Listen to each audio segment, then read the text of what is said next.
Hoy tenemos sobre la mesa un documento que es a la vez una noticia mundial y casi una confesión íntima. Totalmente. Es una carta de Warren Buffett del 10 de noviembre de 2025, tiene ya 95 años, anuncia su retirada, pero eso es casi lo de menos. Es la excusa para todo lo demás. Exacto. La carta es un mapa de su vida, una reflexión sobre el éxito, el azar, un testamento vital. Y nuestro objetivo hoy es precisamente ese, desgranar este documento, ir más allá del titular para entender qué lecciones esconde sobre negocios, sobre la vida. Y sobre la comunidad, que es un tema central. Desde luego. Sobre cómo vivir una buena vida según uno de los hombres que, mejor ha sabido jugarlas. Y es que el tono lo es todo en esta carta. No es el lenguaje corporativo, aséptico de un CEO. Para nada. Es la voz de un hombre que mira atrás desde la cima y en lugar de hablar solo de sus aciertos, pues habla de la suerte, de las monjas que le cuidaron de niño. O de los amigos de su calle. Es increíble. Claro, combina anuncios que mueven miles de millones de dólares con anécdotas que parecen sacadas de un álbum familiar. Es un documento extraordinariamente revelador. Pues si te parece, vamos a empezar por lo más directo. El anuncio en sí. Venga. Buffett lo deja clarísimo. A finales de año, cede el timón de Berkshire Hathaway. Se acabó. Greg Abel será su sucesor, y ya no habrá más cartas anuales escritas por él, ni sus famosas intervenciones en la Junta.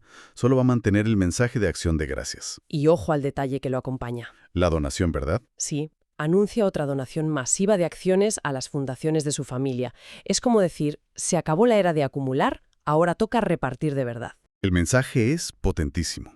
Pero a mí lo que más me llama la atención no es tanto el qué, sino el cómo. La forma en que respalda a Greg Abel. Es absoluta. No es un simple pase de testigo. Para nada. Afirma que Abel entiende muchos de los negocios y al personal mucho mejor que yo ahora. Una frase durísima para un fundador. Y añade que comprende los riesgos del negocio de los seguros, que es el corazón de Berkshire, mejor que muchos veteranos del sector. O sea, es una abdicación total de la autoridad. Algo rarísimo, sí. Rarísimo en fundadores de este calibre, que suelen mantener un pie dentro hasta el mismísimo final. Es como si quisiera cortar el cordón umbilical de una forma muy deliberada, muy pública, para asegurar a los accionistas que el futuro no depende de su fantasma. Exacto. Durante más de medio siglo, la estabilidad de Berkshire ha sido sinónimo de dos nombres. Buffett y Munger. Claro. Y esta carta es un intento de transferir esa confianza de las personas a la cultura de la empresa. Intenta convencer al mundo de que Berkshire es más que la suma de sus dos genios. Una tarea, por cierto, que no es nada fácil. Nada fácil. Y es curioso porque, para argumentar la solidez de esa cultura, no usa hojas de cálculo ni proyectos. No. Da un giro que no te esperas y se pone a hablar de su ciudad, de Omaha. Como si la clave de todo el imperio Berkshire estuviera ahí, escondida en un barrio de Nebraska. Se pregunta literalmente si hay algún ingrediente mágico en el agua de Omaha.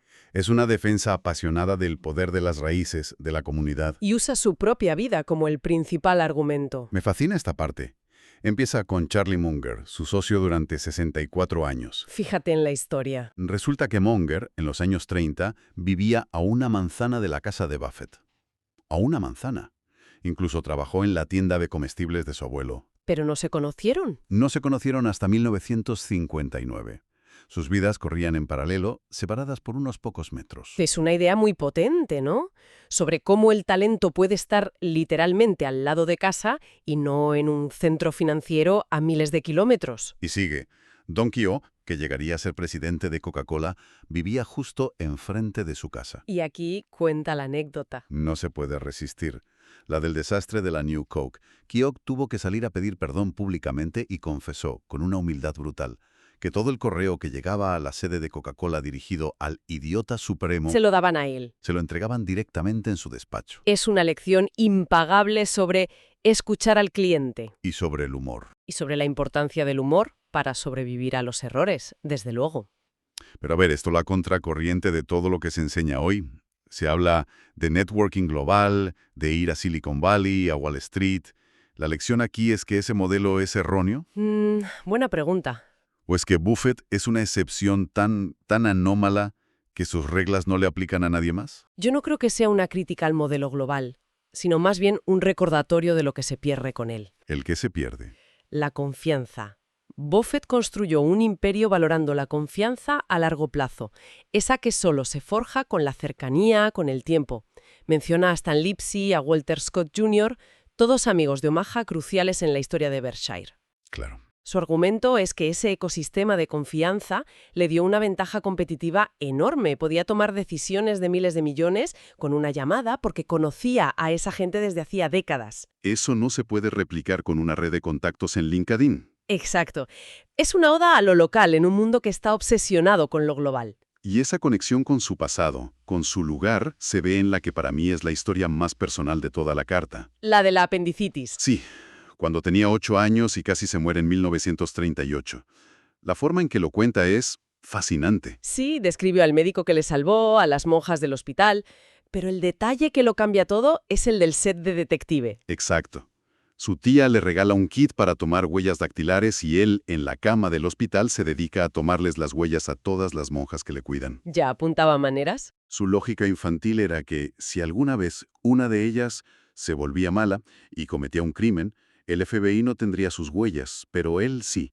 Y podría llamar a J. Edgar Hoover. Al mismísimo J. Edgar Hoover para ayudarle a resolver el caso. Es un detalle maravilloso que lo dice casi todo sobre él. Esa mente sistemática, que busca patrones, que recopila datos. El inversor ya estaba ahí, en ese niño de 8 años. Totalmente. Aunque también se podría ver un poco de manía controladora, ¿no? La idea de tener un fichero con las huellas de todo el mundo. Un poco, sí. Es curioso cómo esa obsesión por la información, que es la base de su éxito, ya asomaba de una forma tan peculiar. Totalmente. Y él mismo usa esta anécdota como trampolín para hablar de dos fuerzas que no se pueden controlar, la suerte y el tiempo. Lady Luck y Father Time, como él los llama. Y su reflexión sobre la suerte es de una honestidad casi incómoda. Sí, la llama salvajemente injusta.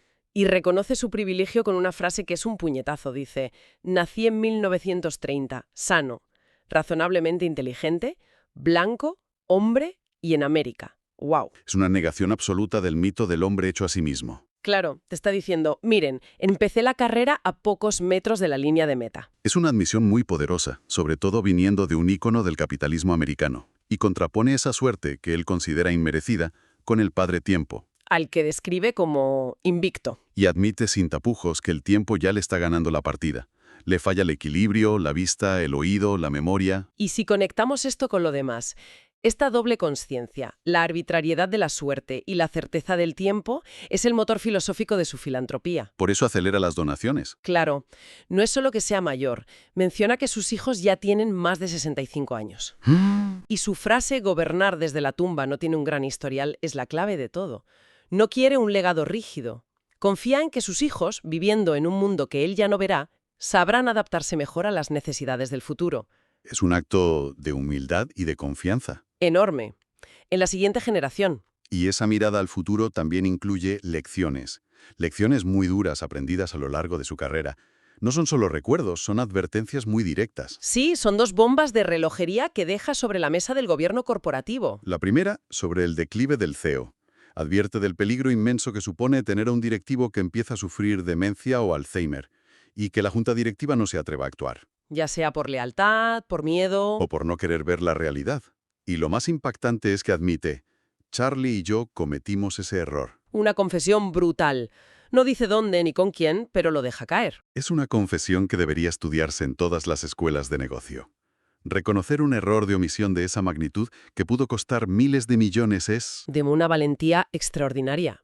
Te está diciendo, no dejéis que el afecto personal nuble vuestro deber fiduciario. Y la segunda advertencia es igual de potente. Una crítica feroz a la codicia en la compensación de los directivos. Sí, aquí ajusta cuentas con una dinámica que él ha visto crecer durante décadas. Argumenta que las reglas de transparencia sobre los sueldos, que se crearon para moderarlos, tuvieron el efecto contrario. Justo el contrario. Fomentaron lo que él llama la envidia institucionalizada. El CEO de la empresa A veía lo que ganaba el de la B, iba a su consejo y les decía, soy peor que él. Y así empezó la espiral. Una espiral de aumentos que, según Buffett, se ha salido completamente de control. Es una crítica demoledora porque viene de alguien que está en el corazón del sistema. Pero es una crítica del todo justa. A fin de cuentas, Berkshire Hathaway le ha hecho a él uno de los hombres más ricos del planeta.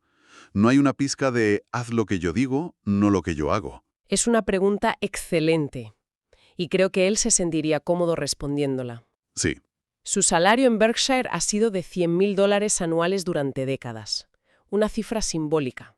Cierto. Su fortuna no viene de un sueldo o de bonus, sino de ser el mayor propietario. Su filosofía es: me hago rico si los accionistas se hacen ricos.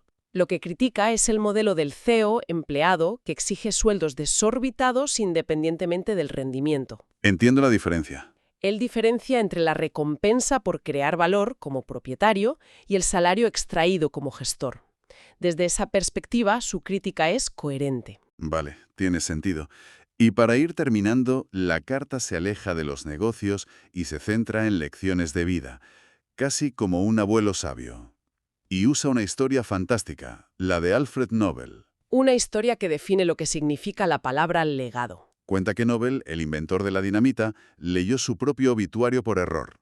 Un periódico francés confundió su muerte con la de su hermano y tituló «El mercader de la muerte ha muerto». Imagínate leer eso sobre ti mismo. Nobel se quedó horrorizado al ver que ese sería su legado, y esa experiencia le llevó a cambiar su testamento y a crear los premios que llevan su nombre. ¿Y la lección de Buffett es? Directa. Decide lo que te gustaría que dijera tu obituario y luego vive la vida para merecerlo. Es empezar por el final para dar sentido al presente. Una idea muy poderosa, ¿sí? Y deja un par de perlas finales. Una es: la amabilidad no tiene coste, pero tiene un valor incalculable. Y otra que me parece fundamental: la señora de la limpieza es un ser humano en la misma medida que el presidente del Consejo. Son recordatorios de una humanidad básica que a menudo se evapora en las alturas del poder y del dinero. En definitiva, esta carta es una clase magistral sobre cómo el lugar donde vives te define, sobre la honestidad brutal de reconocer tu propia suerte, sobre aceptar el tiempo. Y sobre construir un legado que signifique algo más que una cifra en una cuenta bancaria. Exacto. Sin duda. Y para terminar, deja un pensamiento que me ha dejado dándole vueltas. ¿Cuál? Su último consejo es: elijan a sus héroes con mucho cuidado y después emúlenlos. Ya, la propia carta, con su sabiduría y el relato de una vida de éxito, lo posiciona a él mismo como un héroe a emular. Sin embargo, en todo el texto se esfuerza por demoler esa misma idea. Es verdad. Nos recuerda a sus errores, su falta de consideración a veces y sobre todo el papel gigantesco y arbitrario que la suerte jugó en su vida. Y esto nos deja con una pregunta final, casi una paradoja. A ver. ¿Cómo se emula un héroe que insiste constantemente en sus propias imperfecciones y en que gran parte de su éxito se debe al puro azar? Es una gran pregunta. Desafía por completo la idea tradicional del héroe hecho a sí mismo y nos obliga a pensar en el éxito de una manera mucho más compleja, más humilde y, en última instancia, mucho más honesta.